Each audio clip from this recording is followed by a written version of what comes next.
Halo teman-teman semua, selamat datang di channel Study with Nuri. Di sini kita akan belajar bersama terkait materi kuliah, tips belajar, dan masih banyak lagi. Apabila video ini bermanfaat bagi kalian, kalian bisa support channel ini dengan share kepada teman kalian agar kita bisa belajar bersama-sama. Di video kali ini kita akan belajar mengenai komunikasi bisnis lagi, akan tetapi ini adalah part 2 dari episode sebelumnya. Di sini kita akan belajar mengenai komunikasi yang efektif, kemudian tujuan, manfaat, dan peran komunikasi, kemudian hambatan komunikasi, dan yang terakhir adalah komunikasi lintas budaya. Di sini kita akan belajar mengenai komunikasi yang efektif. Unsur utama komunikasi yang efektif. Sebenarnya, unsur utama komunikasi yang efektif ini sama saja seperti unsur yang sudah kita jelaskan pada episode 1, yaitu ada 5 kan. Yang pertama itu ada komunikator, kemudian yang kedua ada komunikan, yang ketiga ada efek, yang keempat itu ada pesan, dan yang terakhir itu ada saluran dan media. Berikut ini adalah gambar atau alur terkait komunikasi yang efektif, yaitu sebagaimana yang kita dapat lihat dari komunikator memberikan pesan, kemudian pesan ini diberikan melalui saluran apa atau media apa, kemudian pesan itu akan diterima oleh komunikan, dan komunikan ini akan memberikan reaksi atau efek, dan setelah komunikan menerima pesan itu akan memberikan umpan balik kepada komunikator. Begitu seterusnya. Siklus ini akan berulang setiap kali kita melakukan komunikasi. Komunikasi dianggap efektif hanya jika komunikan memahami pesan dengan benar dan memberikan respon sesuai dengan apa yang diinginkan oleh komunikator. Jadi, apabila komunikan ini tidak memahami pesan yang diberikan oleh komunikator, kita bisa anggap bahwa komunikasi tersebut tidak efektif. Selanjutnya, komunikasi yang efektif ini tentu akan memberikan manfaat. Di sini kita dapat melihat manfaat apa saja yang didapatkan dari komunikasi yang efektif. Yang pertama itu seperti pemecahan masalah yang lebih cepat, kemudian pengambilan keputusan yang lebih tepat, kemudian hubungan bisnis yang lebih kuat, dan masih banyak lagi. Kalian bisa baca sendiri untuk lebih detailnya. Komunikasi yang efektif tentu memiliki karakteristik atau sifat tertentu yang membuat sifat ini menjadi salah satu ciri dari komunikasi yang efektif. Terdapat 5 karakteristik dalam komunikasi yang efektif. Yang pertama itu adalah praktis. Maksudnya adalah informasi yang disampaikan harus memiliki kegunaan nyata bagi penerima. Tujuannya adalah untuk membantu penerima melakukan tindakan tertentu yang diinginkan atau memahami keinginan pengirim. Misalnya, jika kamu memberikan instruksi tentang cara mengoperasikan alat, pastikan informasi tersebut langsung bisa diterapkan oleh penerima. Yang kedua itu adalah faktual. Maksudnya, informasi harus didasarkan pada fakta yang jelas, meyakinkan, akurat, etis, dan bukan berdasarkan pendapat atau opini. Pastikan data yang kamu sampaikan bisa dipertanggungjawabkan kebenarannya, sehingga penerima tidak ragu untuk mempercayainya. Contohnya, menyajikan data statistik atau hasil penelitian yang valid. Kemudian, karakteristik yang ketiga adalah padat. Maksudnya di sini adalah informasi yang diberikan harus ringkas dan hanya memuat hal-hal yang penting. Hindari memberikan terlalu banyak informasi yang tidak relevan, karena kita bisa membuat penerima ini bingung atau kehilangan fokus. Fokus pada inti pesan yang ingin disampaikan. Kemudian karakteristik yang keempat yaitu adalah jelas. Maksudnya jelas di sini adalah pesan yang disampaikan harus mudah dipahami oleh penerima. Gunakan bahasa yang sederhana dan langsung pada intinya, sehingga penerima bisa dengan mudah mengerti dan memberikan respon sesuai harapan. Contohnya seperti menghindari pengguna jargon atau istilah teknis yang sulit dimengerti oleh orang awam. Kemudian, karakteristik yang terakhir adalah persuasif. Maksudnya adalah informasi yang disampaikan harus bisa meyakinkan penerima untuk memberikan respon sesuai dengan keinginan pengirim. Ungkapkan manfaat dan keuntungan yang bisa diperoleh oleh penerima jika mengikuti saran atau instruksi yang diberikan. Contohnya nih, seperti menjelaskan bagaimana sebuah produk bisa membantu meningkatkan efisiensi kerja mereka. Berikut adalah proses dari komunikasi yang efektif. Yaitu langkah pertama itu komunikator atau pengirim mempunyai ide atau memiliki informasi untuk dibagikan. Langkah kedua ini pengirim menyandikan ide, maksudnya pengirim merangkai kata-kata atau pesan yang ingin disampaikan. Kemudian langkah ketiga, komunikator mengirimkan pesan. Kemudian langkah keempat, penerima atau komunikan menerima pesan tersebut. Langkah lima itu, penerima atau komunikan mengartikan pesan atau memahami pesan yang disampaikan oleh komunikator. Kemudian langkah keenam, penerima memberikan umpan balik kepada komunikator. Ini merupakan siklus yang mana ketika kita berkomunikasi, siklus ini pasti akan terjadi. Kita lanjut belajar mengenai tujuan, manfaat, dan peran komunikasi bisnis. Secara umum, komunikasi ini memiliki 4 tujuan utama, yaitu yang pertama adalah perubahan sikap.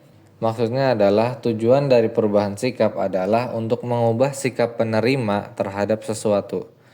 Sikap adalah kecenderungan untuk bereaksi secara positif atau negatif terhadap orang lain, objek, ide, ataupun situasi. Misalnya, sebuah kampanye kesehatan bisa dirancang untuk mengubah sikap masyarakat terhadap pentingnya vaksinasi. Kemudian yang kedua adalah perubahan pendapat. Tujuan dari perubahan pendapat ini adalah untuk mengubah pendapat atau pandangan seseorang tentang isu atau topik tertentu. Pendapat adalah keyakinan yang dipegang seseorang yang bisa lebih mudah diubah dibandingkan dengan sikap. Contohnya itu, melalui diskusi atau penyampaian argumen yang kuat, sebuah debat bisa mengubah pendapat seseorang tentang topik politik. Kemudian tujuan yang ketiga itu adalah perubahan perilaku. Komunikasi bertujuan untuk mempengaruhi atau mengubah tindakan atau perilaku penerima. Ini lebih sulit dicapai dibandingkan dengan perubahan sikap atau pendapat, karena melibatkan tindakan nyata. Contohnya itu seperti program anti merokok, yang bertujuan untuk membuat orang berhenti merokok melalui penyuluhan dan dukungan.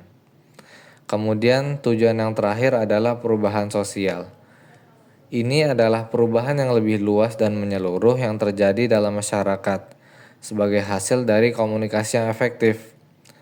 Perubahan sosial melibatkan transformasi dalam norma, nilai, dan praktik sosial. Contoh dari perubahan sosial ini seperti kampanye anti kekerasan dalam rumah tangga. Melalui edukasi dan kampanye yang gencar, masyarakat dapat menjadi lebih sadar akan bahaya KDRT dan lebih mendukung korban untuk melapor serta mencari bantuan. Kampanye ini bisa mengubah pandangan masyarakat yang tadinya menganggap KDRT sebagai masalah pribadi menjadi masalah yang harus dihadapi secara kolektif. Sedangkan komunikasi bisnis memiliki 3 tujuan utama. Tujuan pertama dalam komunikasi bisnis adalah memberikan informasi yang berkaitan dengan dunia bisnis kepada orang lain. Kemudian, tujuan yang kedua adalah membujuk dan persuasi.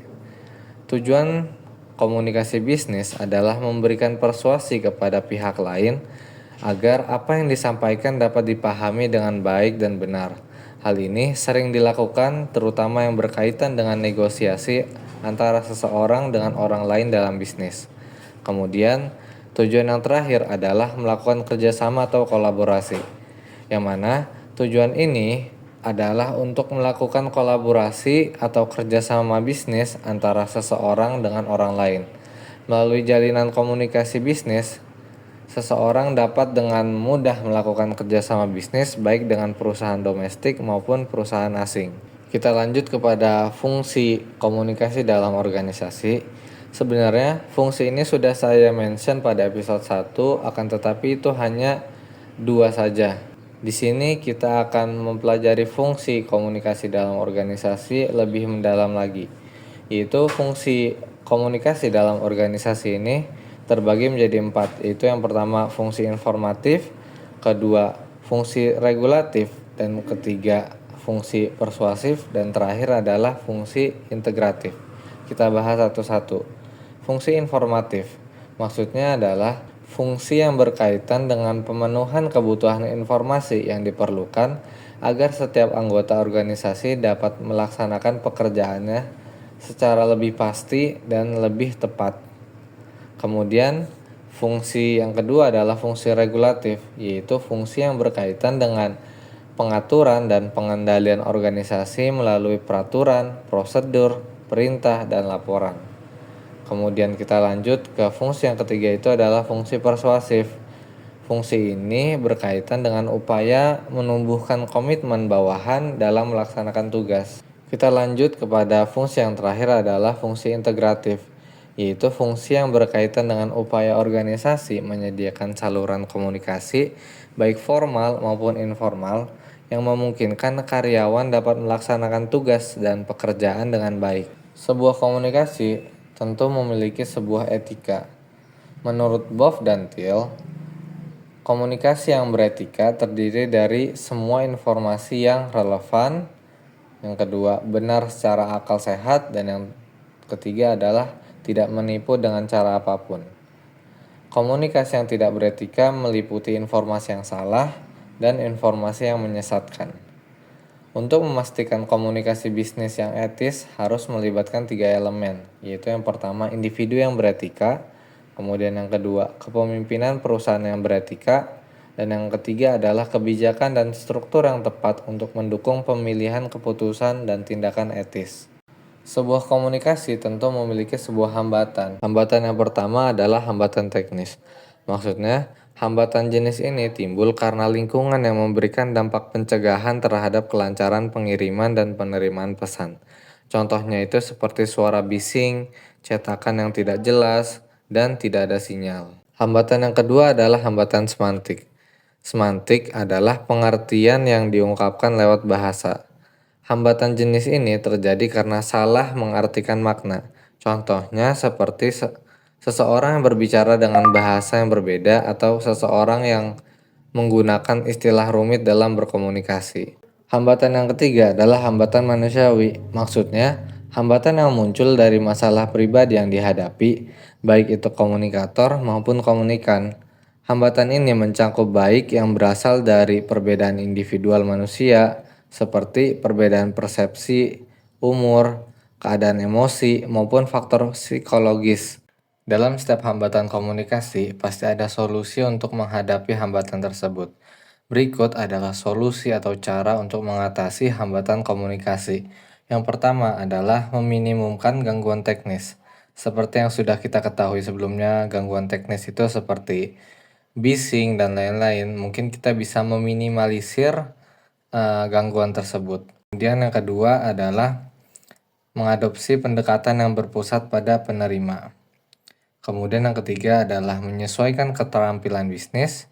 Kemudian yang keempat adalah memberikan dan merespon umpan balik yang konstruktif. Maksudnya itu adalah umpan balik yang bermanfaat atau berguna bagi penerima.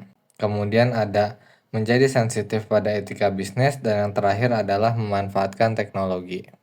Kita lanjut belajar mengenai komunikasi lintas budaya. Sebelum kita lanjut kepada komunikasi lintas budaya, ada quotes dari Boff and Thiel. Suatu proses mengirimkan dan menerima pesan-pesan antar orang-orang yang memiliki latar belakang atau memiliki latar budaya yang berbeda dapat membawa mereka mengartikan tanda-tanda verbal dan nonverbal dengan cara yang berbeda. Maksudnya, ketika seseorang atau dua orang memiliki latar belakang atau latar budaya yang berbeda, mereka bisa saja mengalami miskomunikasi dikarenakan tanda-tanda verbal maupun nonverbal yang mereka pahami berbeda. Berikut ada 2 poin penting terkait komunikasi lintas budaya, yang itu pertama adalah sebagai salah satu jalan keluar untuk meminimalisir kesalahpahaman akibat perbedaan budaya, kita dapat mengambil langkah dengan mengerti atau paling tidak mengetahui bahasa dan perilaku budaya orang lain. Mengetahui prinsip-prinsip komunikasi lintas budaya dan mempraktikannya dalam berkomunikasi dengan orang lain akan memudahkan kita untuk berkomunikasi sekalipun lintas budaya. Kemudian poin yang kedua, dalam konteks bisnis, komunikasi lintas budaya menjadi elemen yang sangat penting, khususnya komunikasi lintas budaya yang sangat banyak digunakan dalam berbagai aspek, seperti melakukan kesempatan bisnis dengan rekan bisnis yang berbeda budaya. Untuk mengetahui lebih dalam lagi terkait komunikasi lintas budaya, kita akan mengenal perbedaan budaya dulu. Perbedaan budaya dapat dilihat dari beberapa poin. Poin pertama adalah nilai sosial. Contohnya seperti perbedaan antara nilai sosial di pedesaan dan di perkotaan. Kemudian poin kedua adalah peran dan status. Dalam budaya yang berbeda, peran seseorang dalam masyarakat dan status mereka bisa menentukan cara mereka berkomunikasi. Misalnya, dalam beberapa budaya, orang yang lebih tua atau memiliki status yang lebih tinggi mungkin mendapatkan lebih banyak penghormatan dan memiliki cara komunikasi yang berbeda. Kemudian poin yang ketiga adalah pengambilan keputusan. Di negara maju, pengambilan keputusan mungkin lebih cepat karena struktur organisasi yang lebih mendukung pengambilan keputusan yang efisien dan menggunakan teknologi yang terkini. Sedangkan di negara berkembang, prosesnya mungkin lebih lambat karena adanya hierarki yang kuat dan prosedur yang ketat. Kemudian poin selanjutnya adalah sikap terhadap waktu. Di negara maju, waktu dianggap sangat berharga dan kepatuhan terhadap jadwal sangat penting. Sebaliknya, di negara-negara lain mungkin akan ada pendekatan yang lebih fleksibel terhadap waktu, di mana penundaan dan keterlambatan lebih dapat diterima. Kemudian poin selanjutnya adalah penggunaan ruang atau jarak.